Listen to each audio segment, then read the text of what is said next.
Señor, hay un hallazgo. Después de un año de excavaciones, Flinders Petrie, el gran egiptólogo victoriano, descubrió por fin la tumba del faraón Amenemhab III.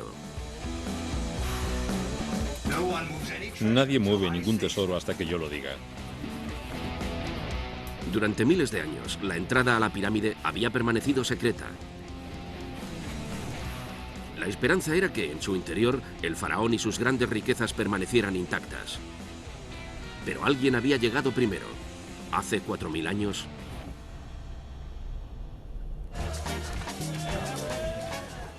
una banda de audaces ladrones de tumbas consiguió lo imposible. Evitando una muerte segura, burlaron a los ingenieros más grandes de la época, forzando la entrada al Fort Knox del antiguo Egipto, evitando una serie de defensas mortales. Los guardas, trampas de arena y pasadizos cegados, para llegar hasta la momia y el tesoro de un gran faraón de una edad dorada, y huir con un botín que escapa a la imaginación. Alguien dio el gran golpe del mundo antiguo. Pero la pregunta de 3700 años de antigüedad es: ¿Cómo lo hicieron?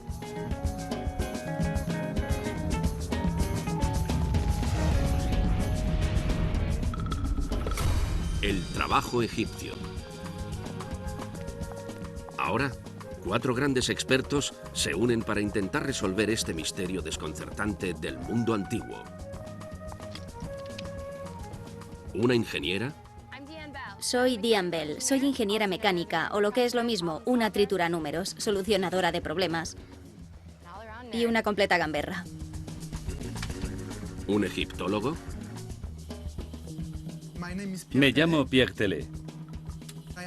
Llevo unos 10 años implicado en diversos proyectos arqueológicos en Egipto. Una experta en la vida en el antiguo Egipto. Soy la doctora Kasia Spakovska. Soy egiptóloga y estoy interesada en la vida cotidiana del antiguo Egipto. Y un experto criminólogo. Soy Chris Mathers. He trabajado como policía encubierto en los Estados Unidos, Europa, Canadá, por todo el mundo. Pasé esos años infiltrándome en grupos criminales y creo que he llegado a comprender muy bien cómo operan y cómo piensan. ¿Podrán estos expertos averiguar cómo una banda de ladrones llevaron a cabo tan extraordinario golpe? Chicos, ¿qué podéis decirme de esa pirámide? La función principal que cumple una pirámide es la de servir de tumba para el cuerpo del faraón. El faraón, hay que tener presente, no era simplemente el rey de Egipto. Era el rey del universo ordenado.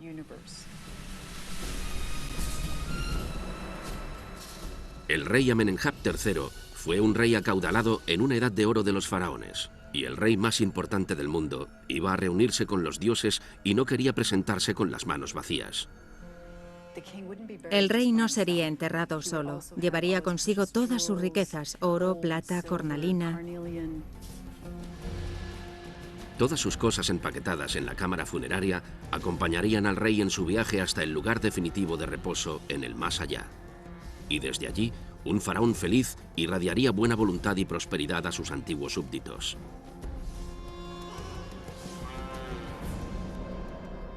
De manera que era vital que el valioso contenido de su tumba jamás fuera perturbado.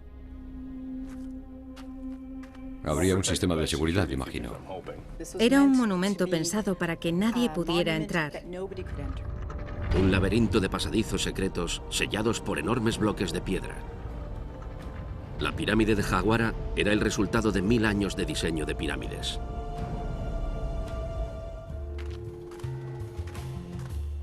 Lo que ven detrás de mí son las famosas pirámides de Giza. La mayoría de la gente, cuando piensa en Egipto, lo primero que piensa es en estas pirámides. En el Imperio Antiguo, las pirámides tenían que ser grandes. Eso era lo más importante, y para ello utilizaban enormes bloques de piedra. Miren lo enormes que son estos bloques. Cuando llegamos al Imperio Medio, a la pirámide de Jaguara, la historia cambia por completo. Como pueden ver, esta pirámide es una construcción completamente diferente a las pirámides de Giza. Esta se hizo con ladrillos de barro, un material muy sencillo, y de él decidió este faraón construir su pirámide. El exterior estaba cubierto originalmente de piedra caliza blanca y tendría la apariencia de ser de piedra maciza. Pero para Amenemhat lo importante era el interior. Quería crear el sistema de seguridad más sofisticado y vanguardista para proteger su cámara funeraria de los saqueadores. Para ello, construyeron la tumba y los pasadizos que conducían a su interior dentro del lecho de roca y posteriormente lo enterraron todo bajo una gran pirámide.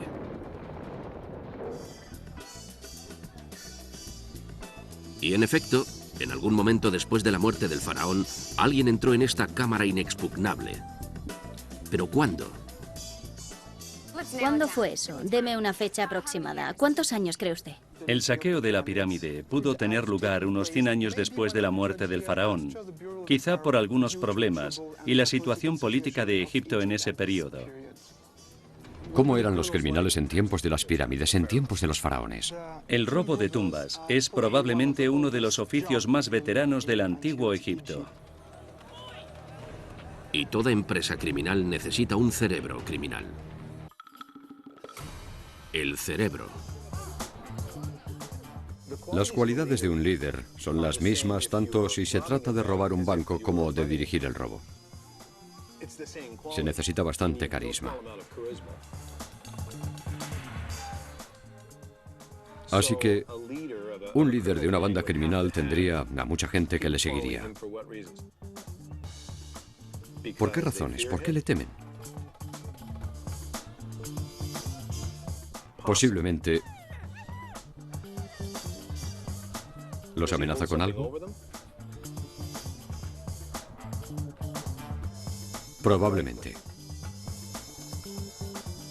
¿Los hará ricos? Con un poco de suerte. Vamos a intentar ponerles nombres a algunos de estos sinvergüenzas. Él tiene que ser único. Creo que ese tipo tiene que tener un nombre único. En Egipto, a menudo, se ponían nombres asociados con una deidad poderosa, y una de las principales deidades de esa zona era Sobek, el dios cocodrilo. Y nombres que incluyen Sobek son Sobeki, Sasobek, que significa hijo de Sobek. ¿Os suena bien alguno de esos? Bien, Sobeki pues. Llamaremos al tipo Sobeki.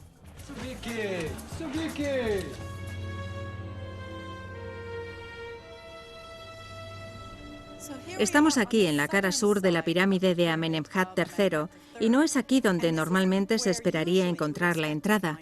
Pero de hecho, lo que tenemos ahí, justo detrás de mí, es la entrada a la pirámide.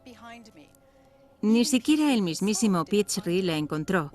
Cuando se descubrió estaba intacta.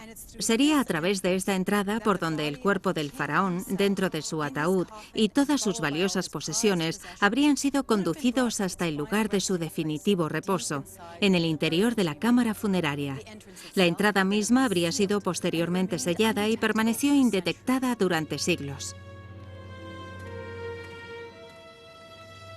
Pichri tuvo el privilegio de escarbar personalmente la pirámide hasta llegar a la tumba. Él entró a través de los ladrillos de barro y también lo consiguió cuando la pirámide se estaba deteriorando. Tendría que encontrar una entrada al túnel en el nivel inferior que nadie hubiera visto.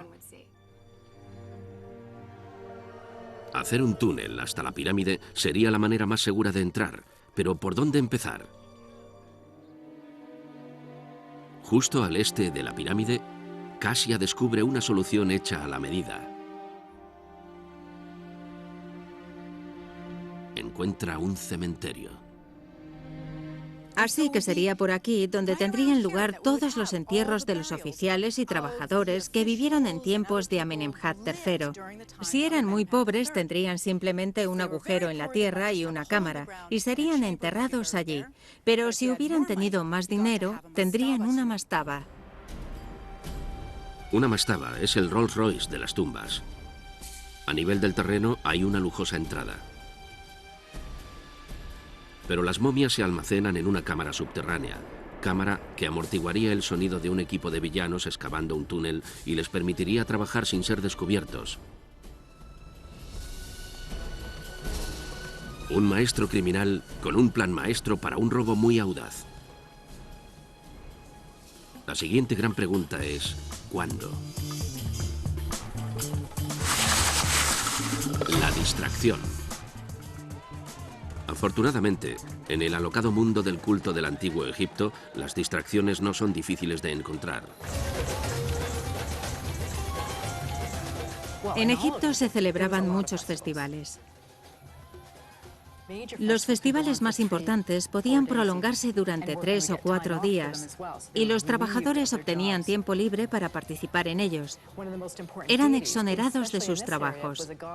Una de las principales deidades, especialmente en esta zona, era un dios que se representaba con cabeza de cocodrilo llamado Sobek, y de hecho este faraón, Amenemhat III, es conocido por construir templos en su honor. Había un festival principal, al menos uno, dedicado a Sobek en esta zona. ¿Consumían alcohol? El alcohol siempre fue una buena manera de romper las barreras que te separaban del más allá. Entras en un estado alterado de conciencia. Entonces es el festival perfecto para esta gente. Perfecto. El siguiente festival de Sobek será dentro de un año. Sobeki tiene un año para asegurar la mastaba, excavar el túnel, entrar en la pirámide, coger el tesoro del faraón y desaparecer en la noche mientras el resto de Jaguara está en estado de embriaguez. Un año para conseguir lo imposible.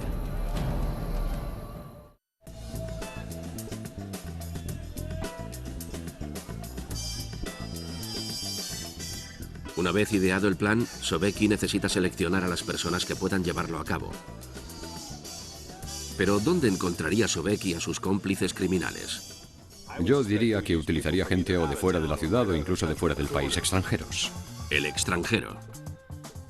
Particularmente porque los extranjeros pueden entrar y una vez que desaparecen, porque esta gente cuando se hace rica desaparece, nadie va a echarlos de menos. Y 100 años después de la muerte de Amenemhat, Jaguara era el hogar de muchos inmigrantes. Y alguno de estos extranjeros sabría algo sobre la piedra y la manera de abrirse paso rompiéndola. No hay duda de que para excavar un túnel necesitamos algunos canteros, ¿no? El cantero. Necesitamos al menos uno. Él puede dar instrucciones a los demás.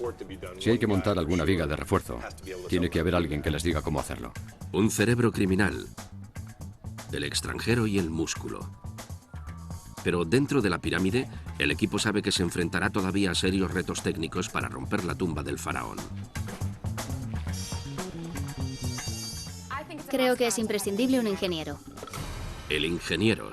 Se necesita alguien que, en el momento que se encuentren con un obstáculo frente a ellos, un reto de tipo técnico, sea capaz de dirigir al grupo para superarlo. Yo voto por un ingeniero.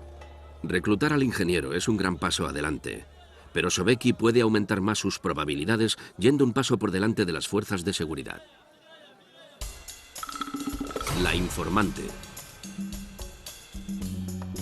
La única manera de recabar buena información es utilizando a una mujer.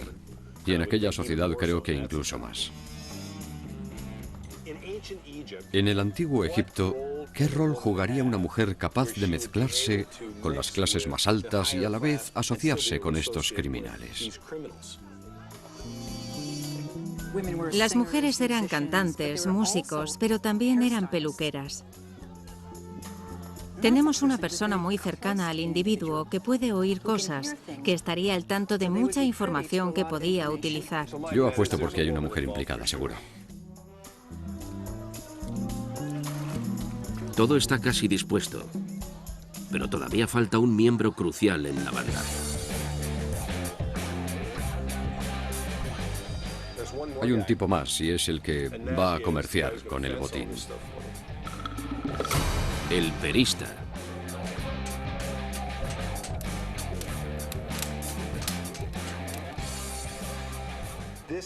El botín. El tesoro, como se quiera llamar, es básicamente oro. Son joyas de oro. Tienen que transformar eso en otra cosa. De manera que si es detectado, nadie pueda saber que procede de la pirámide saqueada. Pierre, ¿es eso así? Sí, tenemos papiros que hablan de esas personas a las que solían acudir para deshacerse de las joyas robadas.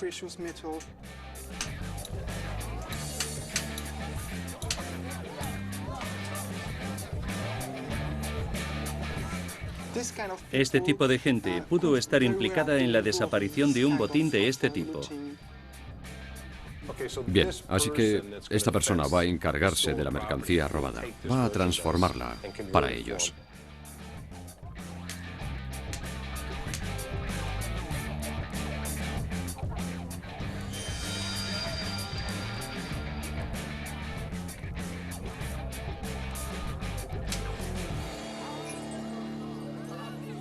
La banda, el plan y el programa están a punto.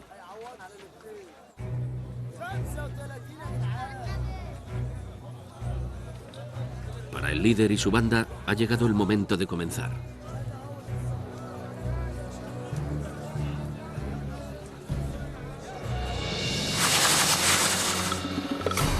El golpe.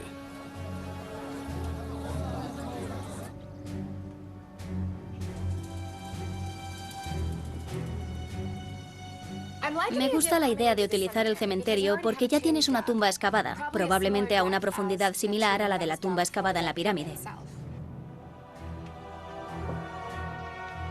A salvo en el interior de la cámara funeraria, la banda de maleantes se pone a trabajar.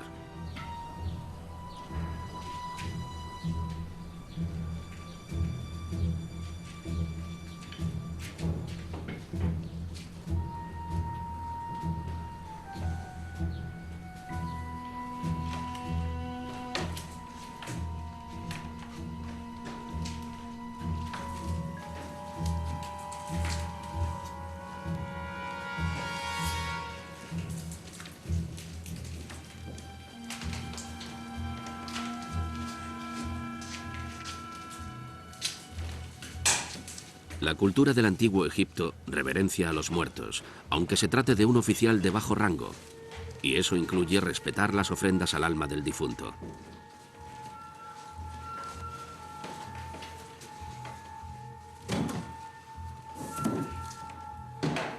Pero los extranjeros puede que no se asustaran tan fácilmente.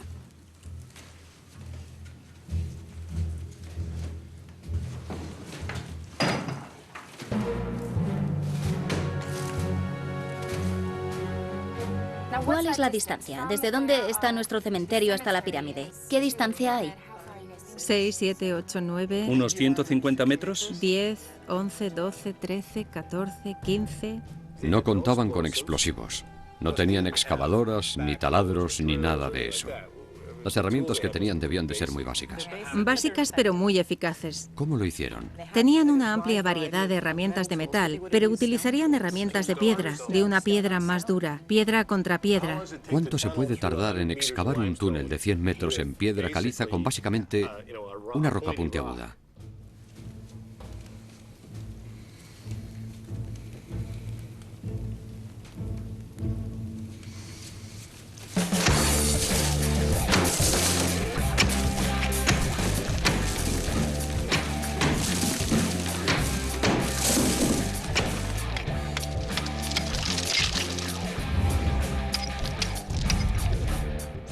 Si estamos en lo cierto y nuestros ladrones excavaron un túnel hasta la pirámide, se encontrarían con un lecho de roca caliza como esta. La caliza es una roca sedimentaria, lo que significa que se va formando en estratos. Estos estratos están compuestos de esqueletos de crustáceos compactados y todo tipo de sedimentos marinos a lo largo de muchos años, y proporcionarían una ventaja a los ladrones porque según se va excavando la roca, estas capas hacen la función de techo, con lo que van a conseguir una estabilidad estructural simplemente excavando manualmente de manera primitiva. La otra ventaja es, no me entiendan mal, excavar manualmente un túnel no es tarea fácil, pero si yo tuviera que picar piedra, la roca caliza sería de las primeras que elegiría.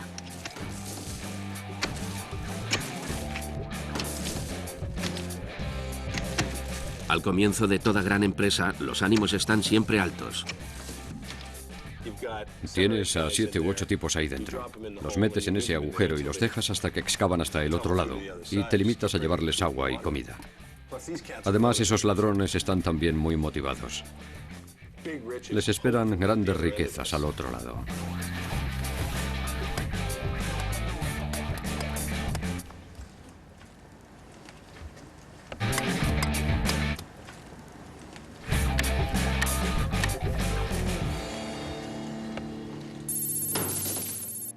...220 días hasta el festival. El equipo necesitaría tener la mente muy centrada en el objetivo, porque tendrían una montaña de problemas acumulándose ahora.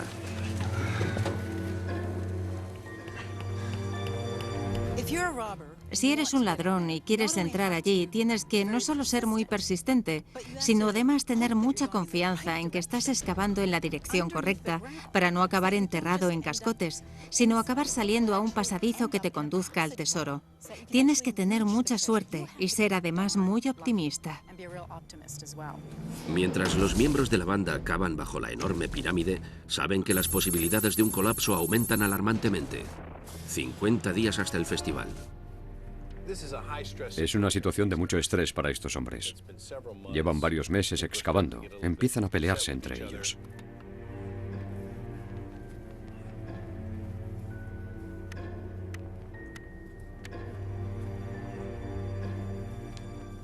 Se necesita un líder muy fuerte para mantener unido al grupo.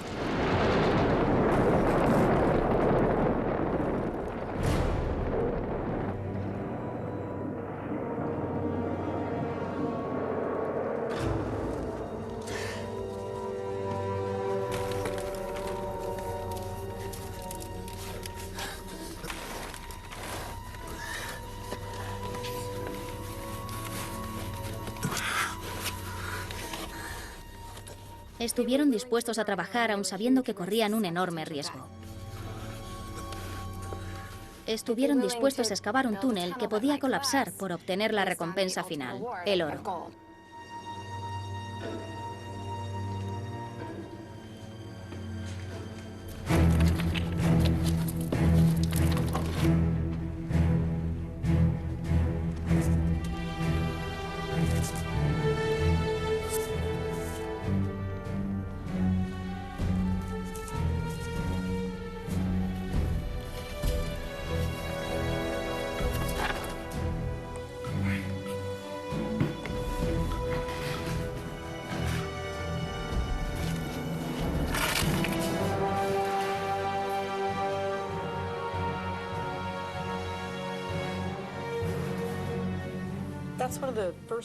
Esa es una de las primeras cosas de las que tenemos evidencias físicas.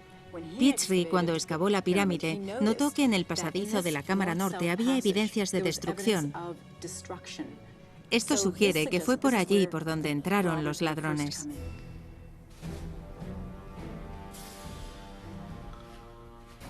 Los ladrones tuvieron que recorrer un pasadizo similar a este.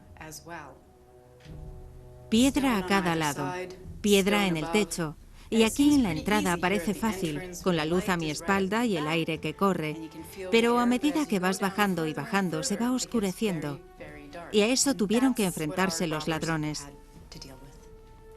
Puede llegar a ser aterrador.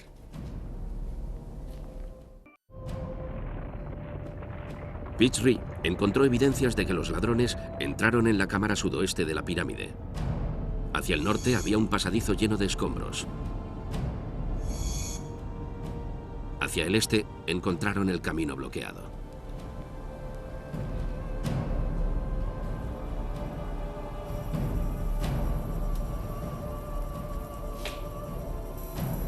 Aquí había una puerta. Así que tenemos alguna idea de cómo entraron, pero aquí empieza lo bueno. Creemos que los ladrones aparecieron en este pasadizo. ¿Y cuáles eran sus opciones? Bajar por ese pasadizo ciego o atravesar la puerta. Tenían dos opciones. ¿Bajaríais por el pasadizo o atravesaríais la puerta de madera? Yo iría a lo más evidente, la puerta.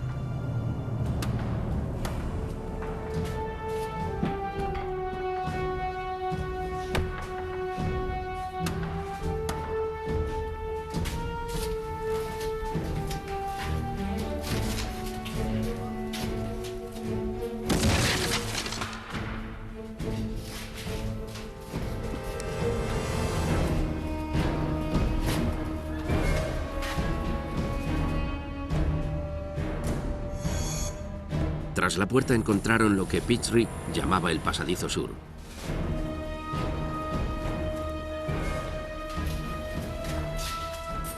Al final de él, se encontraron con que tampoco había salida.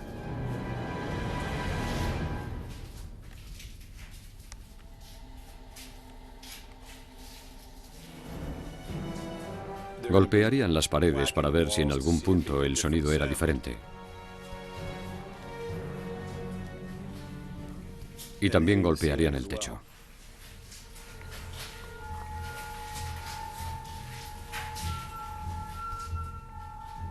Y finalmente,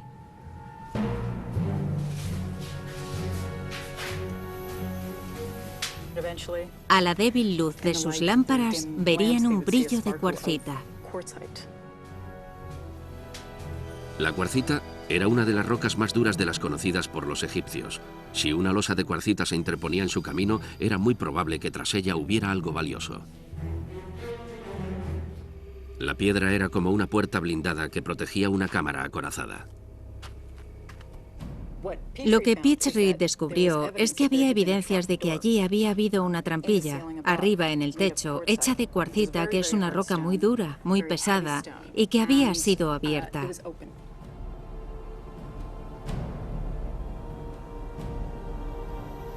Es imposible.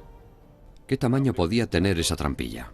Pichry estimaba que pesaría unas 11 toneladas.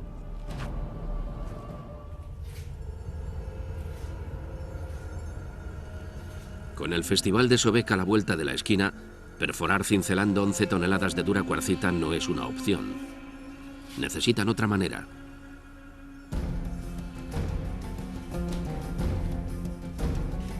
Si la losa había sido deslizada para cerrar, tenía que ser posible deslizarla para abrir.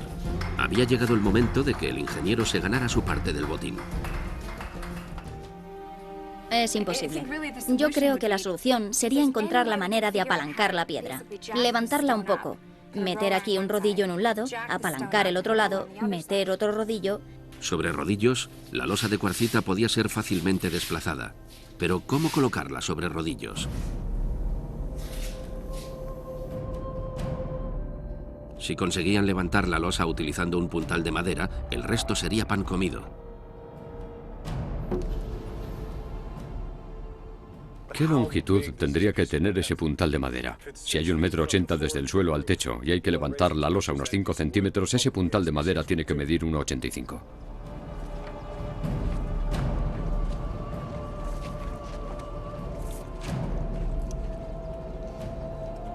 Pero para levantar una losa de 11 toneladas con un puntal de madera se requiere más fuerza de la que el grupo puede reunir.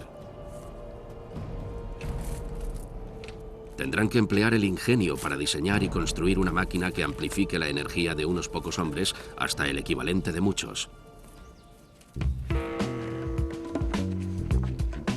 Y esa máquina es conocida como ariete.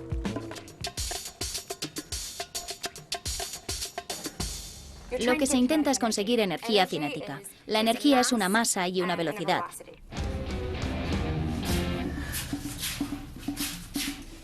Queremos un cierto peso a una cierta velocidad.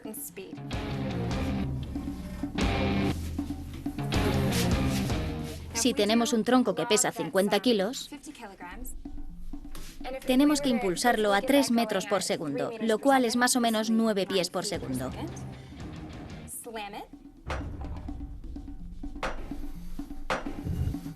Pero con cada impulso, el bloque se va a ir levantando poco a poco. Ahora alguien tiene que subir ahí y colocar los rodillos.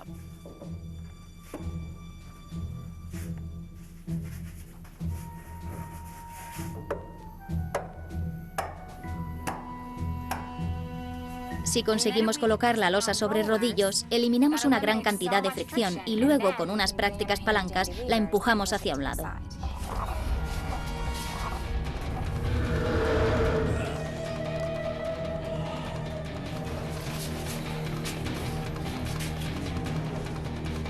Así que nuestros chicos malos tienen una losa monumental de cuarcita. La mueven a un lado y trepan y se cuelan por la abertura.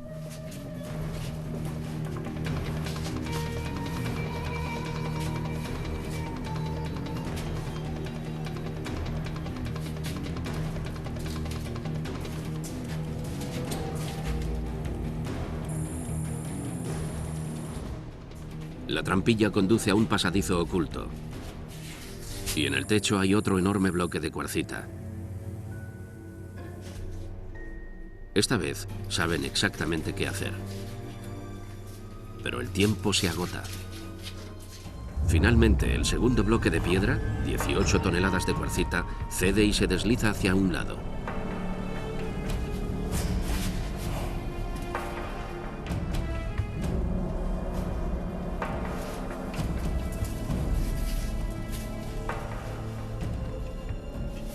Saben que se están acercando al oro del faraón. ¿Qué ven entonces? Quiero decir, ¿verían el tesoro a este punto? ¿O qué es lo que veían? Verían lo que Pitre llamó la cámara del pozo.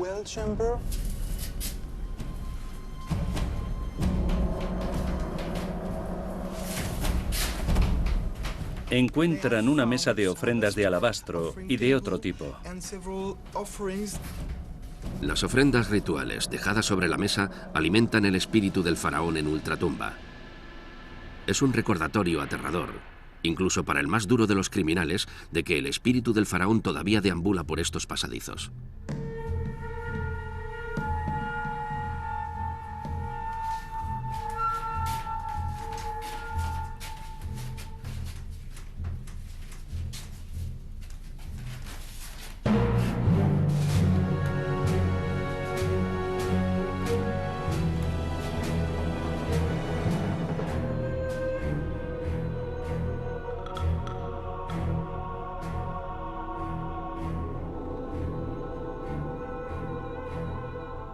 Ver la estatua del rey sería para ellos un recordatorio de creencias religiosas muy profundamente arraigadas, que el muro que separa esta vida y la vida de ultratumba es muy fino y permeable.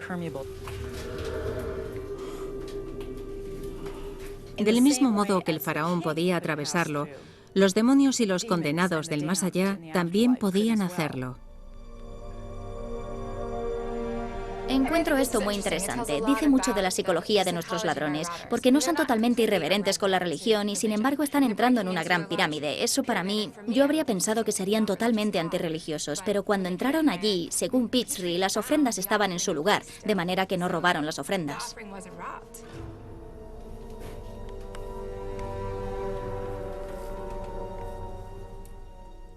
Así que ahora estamos en la cámara del pozo.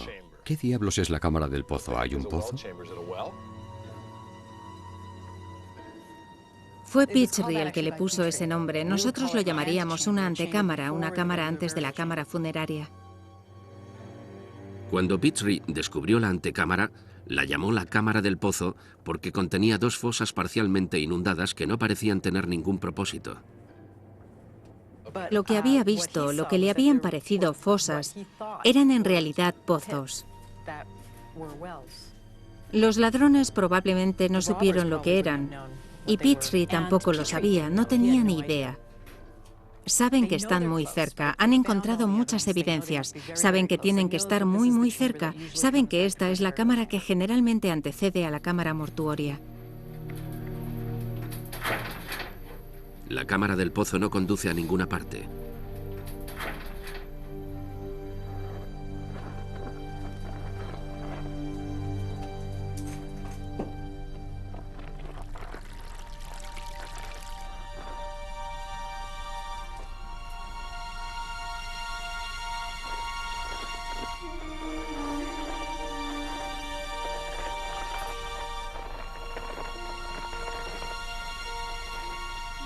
Pero los ladrones no tardan mucho en caer en la cuenta.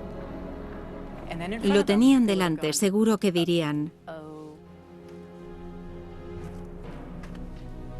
Hasta ahora, los pasadizos secretos de Jaguara siempre han conducido a los ladrones hacia arriba.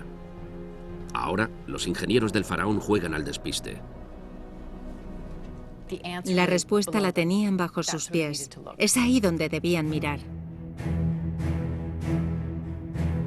Bajo el suelo de la cámara del pozo, un último obstáculo se interpone entre los ladrones y el tesoro del faraón, otra losa de cuarcita. Pero esta es un monstruo. 45 toneladas. La losa que sellaba la tumba del faraón es más grande que las otras dos juntas. Representa uno de los mayores logros de Jaguara. debió de ser descendida y colocada en su lugar después del entierro del faraón.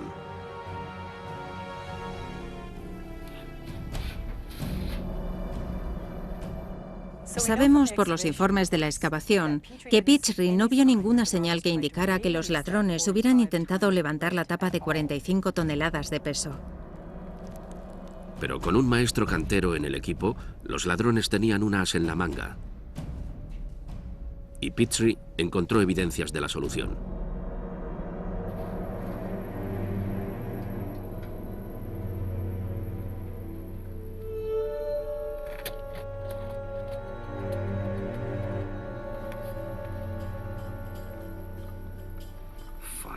Fuego y agua.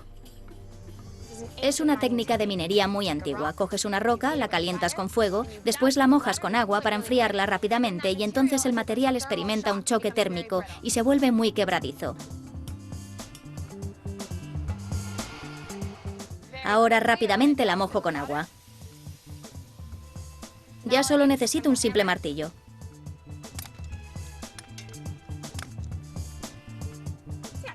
No es que sea lo más fácil del mundo, pero se puede romper la cuarcita y llegar hasta el tesoro.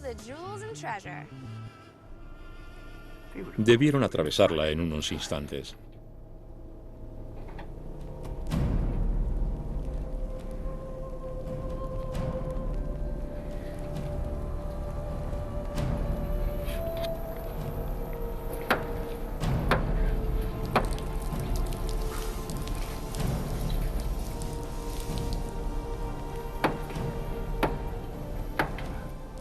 Así que tenemos un orificio en la losa lateral de la cámara.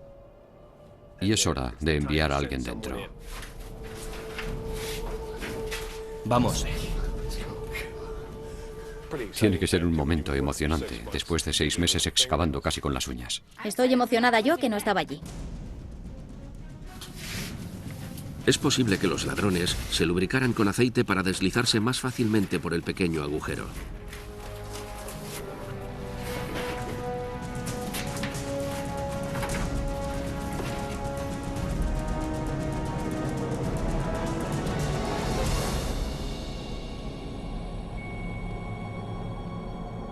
Así que ahora dirigen la luz de la llama al interior de la cámara. ¿Y qué es lo que ven? ¿Oro y plata y piedras preciosas? La joyería del Imperio Medio tiene tal finura, la artesanía estaba en todo su apogeo. En realidad este es considerado el periodo clásico de la literatura y el arte de Egipto.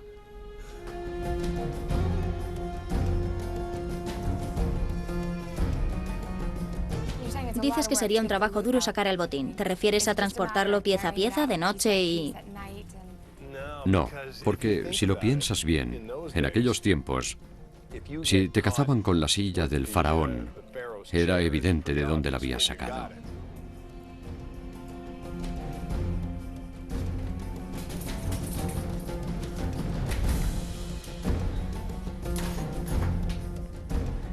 Si tienes que sacar fuera todo ese oro y plata y piedras preciosas y tienes que transformar el oro en lingotes o lo que sea, el trabajo es algo más complicado. Tendría que ser muy importante para estos hombres convertir el botín en algo que fuera A, no tan fácilmente identificable, y B, más fácil de transportar.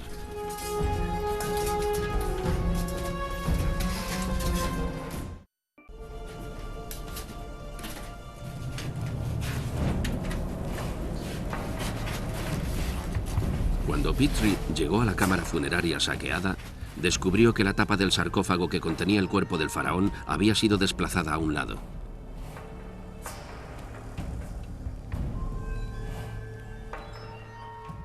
Imagino que allí dentro habría algo.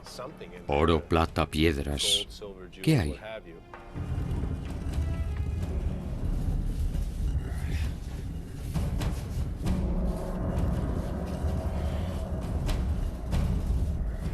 Encontramos muchas tumbas en las que la tapa ha sido retirada, o sea que eso no era difícil. Sí, creo que es lógico pensar que si han movido una losa de 18 toneladas de cuarcita no tendrían ningún problema en retirar la tapa del sarcófago del hombre.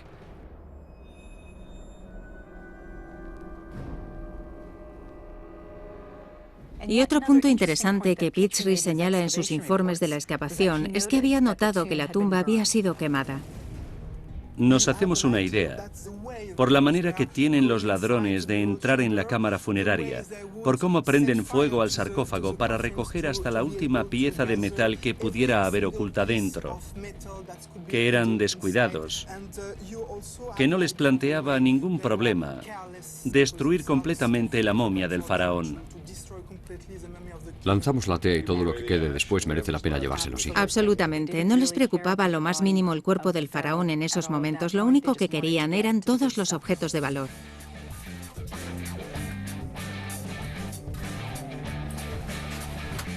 Ahora ya pueden estar tranquilos. Bueno, en realidad no lo están. Para los delincuentes y especialmente para el jefe, este sería uno de los momentos más importantes y más peligrosos. La huida. El líder tiene que ser un tipo muy fuerte para mantener a todo el mundo a raya, porque es un trabajo duro sacar el botín.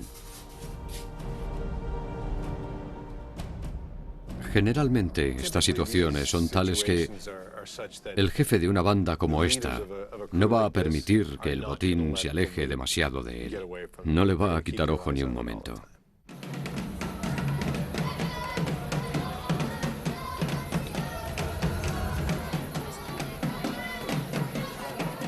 Tienen que coger todo el botín y alejarse de allí y quedar impunes.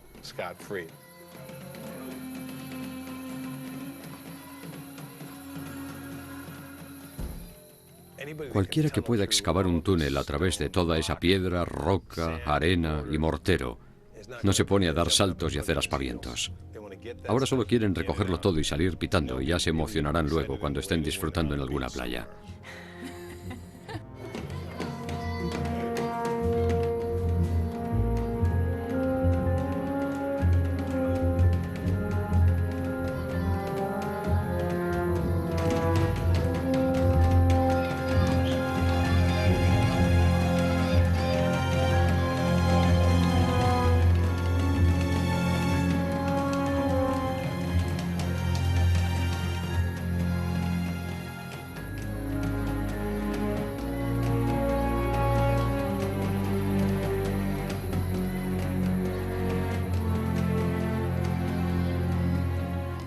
Si consiguieron llegar a esa playa, nadie lo sabe.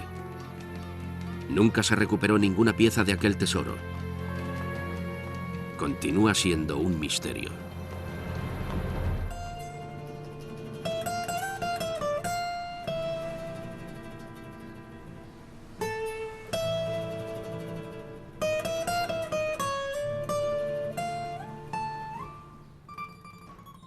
Me encantaría que vivieran felices para siempre y cabalgaran hacia la puesta de sol. En sus burros.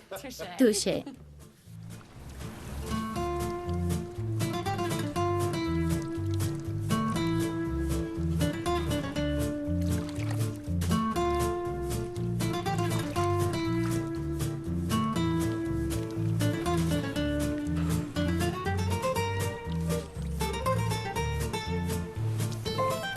Y aquí se pierde el rastro.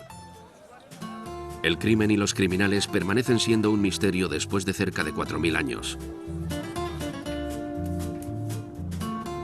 Flinders Petrie jamás perdió su pasión por Egipto. Pasó los siguientes 30 años buscando tumbas. Pero Amenemhat III fue uno de los últimos faraones enterrados en una pirámide. Quizá los egipcios razonaron que si Jawara no era a prueba de ladrones, ninguna pirámide lo sería nunca. Este es el legado imperecedero de los ladrones de tumbas de Jawara.